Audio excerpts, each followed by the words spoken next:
Have you ever wondered why some people seem to bend the world to their will, achieving their desires effortlessly, while others struggle with the same problems year after year? Here's a stark truth.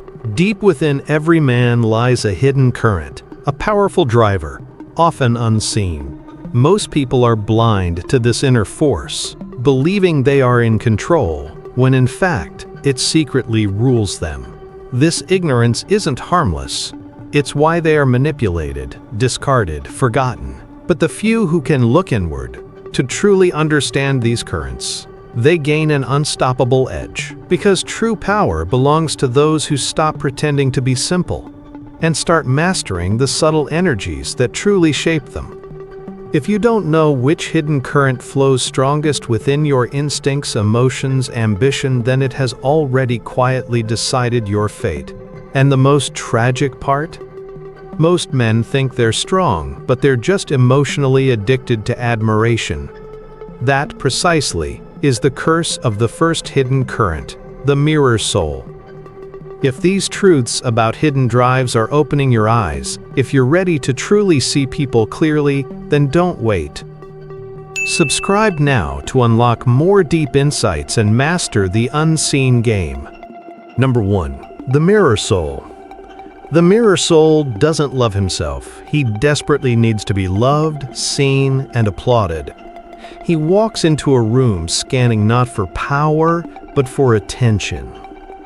Who's looking, who's not, who praised him, who ignored him.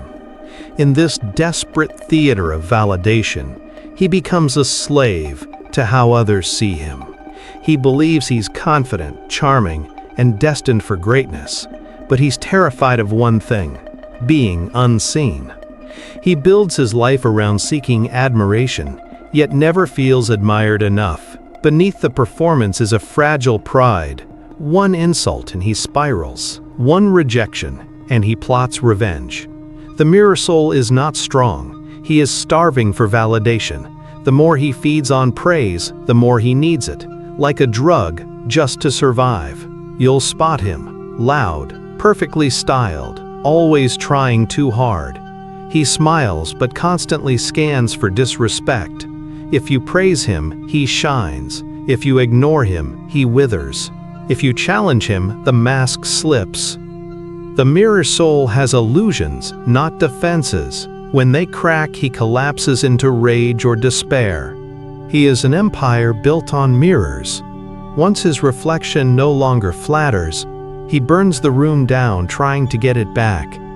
This is why many men fail in silence, not from lack of skill, but because their egos were too fragile for reality.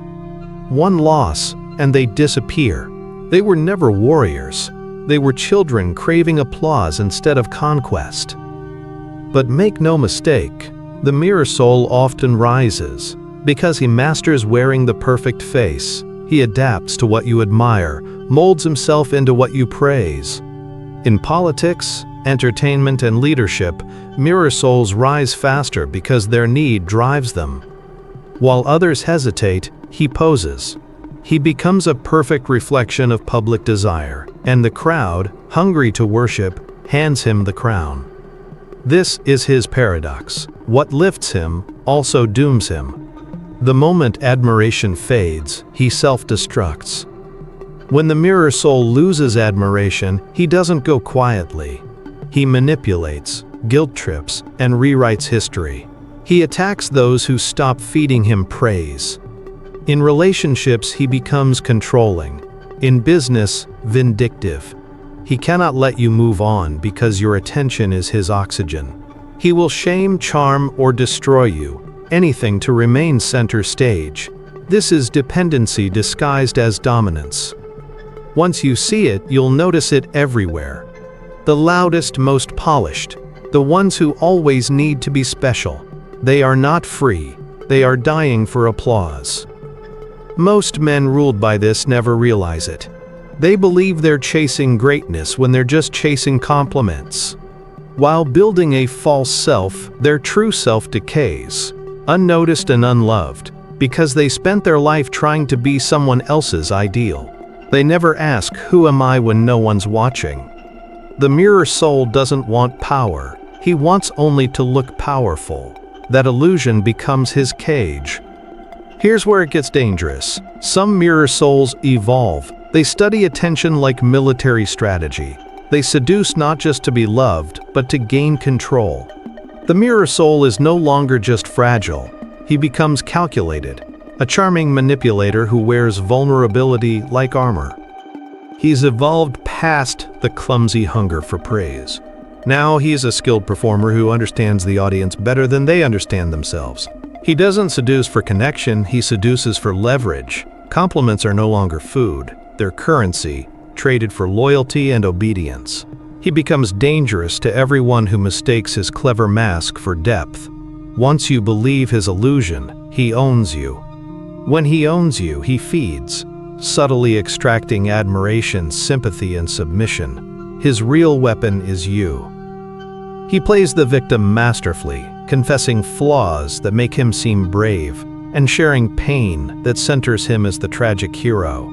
He gives you just enough truth to seem authentic, just enough vulnerability to seem safe, and just enough charm to be irresistible.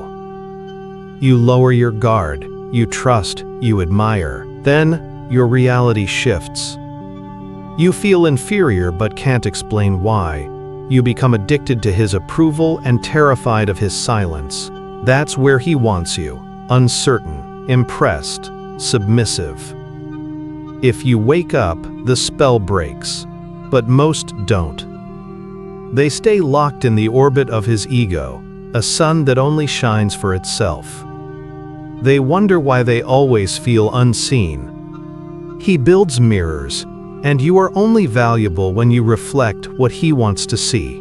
The moment you show him your independence, your anger, or your strength, he punishes you with distance or cruelty, always framing it as your fault. He is difficult to confront. You can't argue. He's rehearsed every response. You can't accuse. He'll turn it around.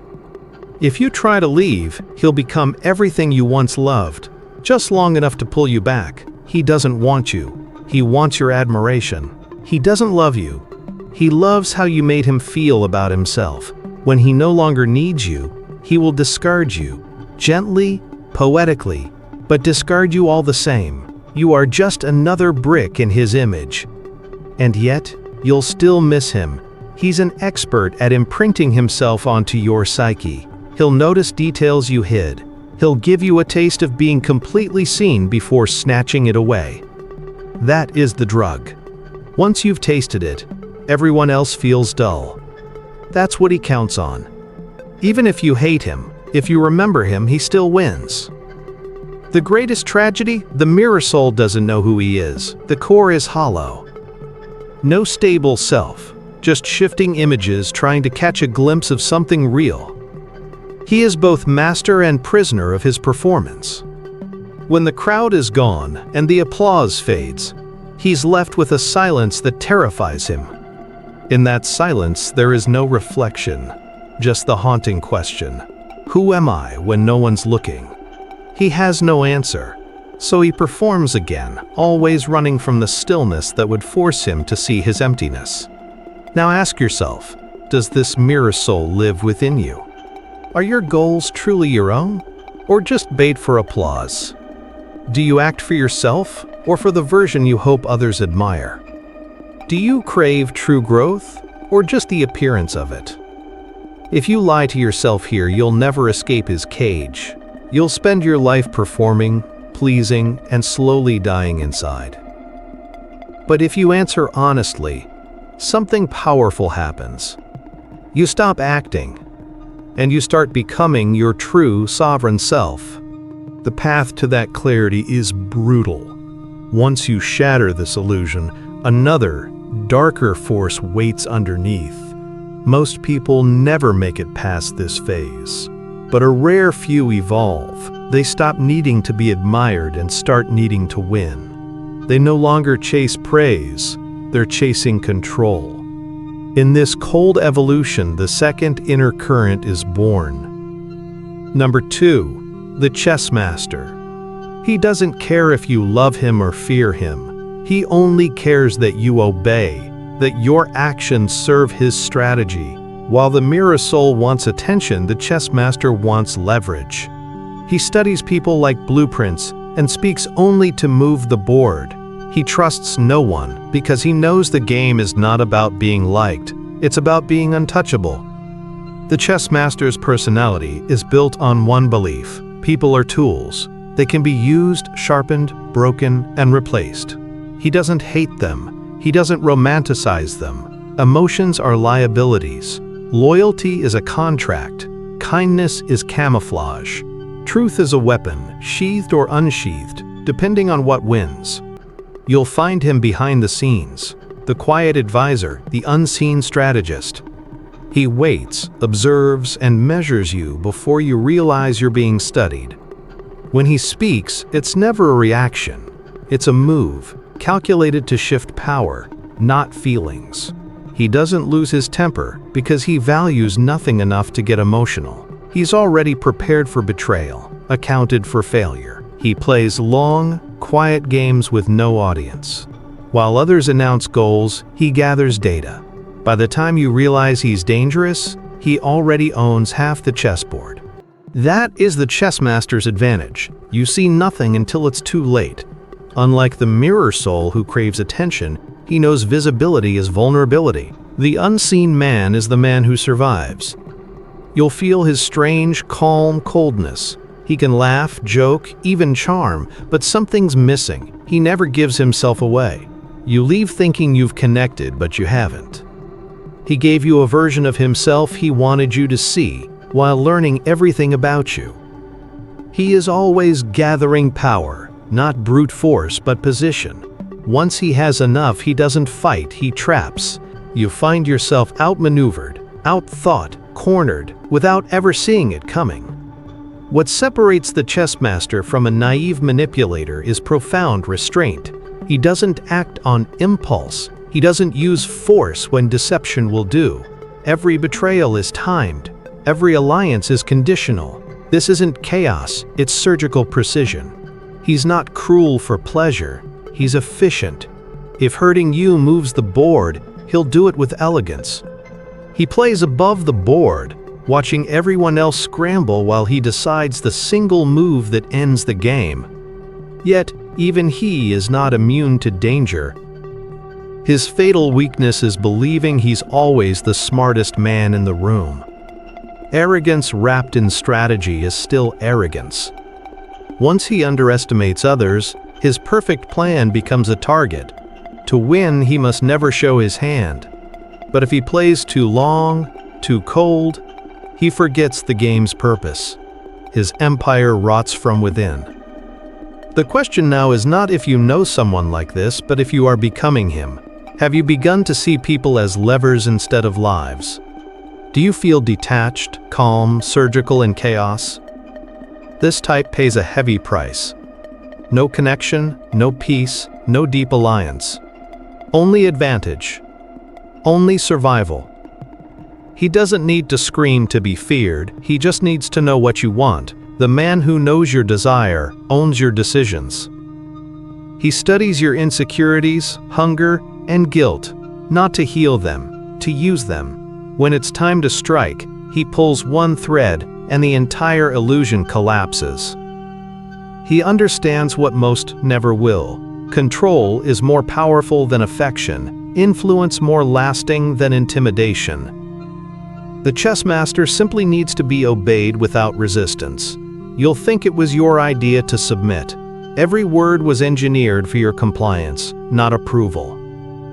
He builds an environment where resistance feels exhausting and agreement natural. When you realize you've been led, you're already too deep in the web to escape. His vision is bigger than attention or revenge. He wants empire, control over the entire board. In business, politics, and war, the cold strategist is always behind the throne. He finds the weakest hinge and applies pressure. He doesn't fight to rule the room. He makes the one who rules ask him what to do next. But here's the curse: no one knows him. Isolation becomes its own prison. When everyone is a pawn, no one is close. He questions loyalty, anticipates betrayal, and never stops watching. He has confused mastery with meaning. He's mastered the game but lost the point. This is where the darkest shift begins. Some chess masters grow tired of pretending. They abandon strategy. What rises is not calculation, but pure destructive chaos. Coldness turns to cruelty. The manipulator becomes the destroyer. He wants to feel something real, but real connection is impossible. He seeks sensation, risk, pain, power for power's sake. This is how the strategist becomes the third inner current, the most feared of all. Number 3. The empty core. Before that descent, ask yourself, are you here already? Are you playing the game so skillfully you've stopped asking why? Have your relationships become transactions? Has your identity become strategy? Living as a chess master ends in cold victory, silent rooms, and no inner peace. Just a mind that never stops turning. From here, the next phase isn't higher, it's deeper, into something more primal, ruthless, and less human. He doesn't need approval, loyalty, or attention. This third type, the empty core, has moved beyond games entirely. The empty core doesn't plan like the chess master or crave admiration like the mirror soul. He simply acts. Pure impulse, will, dominance. No guilt, shame, or hesitation. While others calculate risks, he's in motion. By the time they process, it's over. He isn't concerned with reputation or self-doubt. That makes him deadly. He is absolute detachment, surgical. A person who feels nothing except the raw thrill of power when others flinch. You won't recognize him at first. He's often incredibly calm. While others rage or panic, he watches, eyes cold and unreadable. He doesn't explain or justify. He moves through problems, people, and consequences as if they don't exist. Conscience is a weight, emotion a leash, the past irrelevant. Only the next move matters. That's why he can lie without blinking, hurt without guilt, destroy without pause. It's not personal, it's instinct. The predator doesn't hate the prey, he just doesn't care if it bleeds. You'll find him wherever there's chaos, not hiding but walking straight through it. While the mirror soul freezes and the chess master waits, the empty core creates the chaos. He thrives in fire, unpredictability, war. He doesn't panic when rules break. He breaks them first. This gives him an advantage that terrifies weaker individuals. He is willing to go further, cross lines, and ignore laws. To him, limits are optional. Most people's restraint is just another weapon for him to exploit. This is not stupidity. He's focused and often highly intelligent. He knows what you expect him to feel and mimics it flawlessly. He can say the right words, show the right face, even cry if needed. But it's all performance. Inside, nothing moves. To feel is to be vulnerable, and he removed that part long ago. He is ungoverned by conscience. This allows him to walk into any storm unshaken and bend it to his will. Not because he's brave, but because he doesn't care if he dies doing it. This is why the empty core often becomes king when empires fall and fear spreads. He rises because everyone else is paralyzed by consequences, but he has none. While others negotiate, he takes. While others hesitate, he strikes. Even those who see him clearly still follow, not out of love, but out of awe. People fear what they cannot predict. That is his gift. You never know if he'll spare you or smile as he ends you. But there's a cost. He gains control but loses his humanity. He might win every war but walk off every battlefield alone. He might build an empire but sit on the throne in silent isolation. No one trusts him, loves him, or stays. He is a storm that passes through and moves on untouched. His name may echo in history, but no one will grieve him. And he doesn't care. That's what makes him tragic. He only believes in raw strength, the the merciless force that bends the world to its knees. Many try to wear his mask, but pretending is not the same. When real chaos hits, most men flinch. The true empty core walks forward, unaffected, not because he's fearless, but because he has nothing to lose. Stop fearing consequences, and you become capable of anything. He doesn't flinch because fear requires imagination, and he no longer imagines pain or loss. This absence of hesitation gives him a terrible advantage: speed. While others analyze, he acts. This isn't recklessness, it's freedom. A freedom most men can't comprehend because they're tethered to shame, memory, and approval. He severed those ties long ago. Don't mistake his power for success. He is not a builder. He doesn't care for legacy. He dominates, then moves on, seeking the next thrill. He thrives in disruption, not creation. That's why many burn out, not from defeat, but from boredom. Once there are no more enemies to break, the thrill disappears. Without it, nothing is left. Still, some rise to terrifying heights: CEOs, generals, cult. And now, ask yourself, which inner current rules you? Which mask have you worn so long? Have you chased praise like the mirror soul, moved pieces like the chess master, or become the empty core, detached, untouchable, but empty? Most men are ruled by one, pretending they are none. But the only path to true power is brutal honesty. When you admit which dark instinct governs you, you become aware. Awareness is mastery, not to suppress the dark, but to understand and direct it, to become sovereign over your own shadow. That is the rarest power, the man who sees these currents and disciplines them. He is not innocent, not soft, not safe, but he is awake. In a world of sleeping men, he is the most dangerous type of all.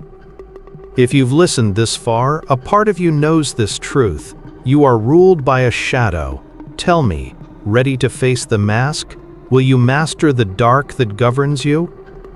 If this message touched you, write "I master my shadow" and subscribe.